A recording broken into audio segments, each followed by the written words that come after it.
I'm Congressman Steve Israel, and I represent New York's 2nd Congressional District, and I spend about 75% of my time in Congress working on green energy. That issue is important from a national security perspective. It's also important from an economic security perspective. Right now, from a national security perspective, we are borrowing money from China to fund our defense budgets, to buy oil from the Persian Gulf, to fuel our military systems to protect us from China and the Persian Gulf, and that doesn't make much sense. And so what we need to do is convert to a green economy so that we won't have to rely on our adversaries to sell us the oil to fuel our weapon systems or light our classrooms or heat our factories. But it's also important from an economic development perspective. You know, we are falling further and further behind China, Germany, Spain, and other countries on renewable energy. We need, in this recession, to identify the next big generation of jobs. And the next big generation of jobs is in green technology.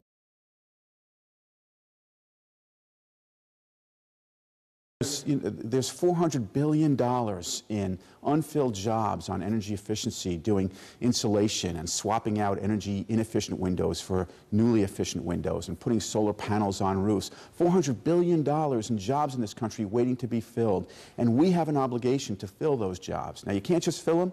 You have to train people to do those things. You have to make investments in education. And that's what YouthBuild is all about. We train people to be able to understand how to insulate a home, how to weatherize a home, how to install new windows, how to deploy solar panels on the roof of a school. And by providing that training, we put them on course for a productive generation of careers in green technology. That's how we go from recession to economic expansion. YouthBuild is a very important partner in that, and that's why I secured $1 million to fund it and why I'm such a huge fan.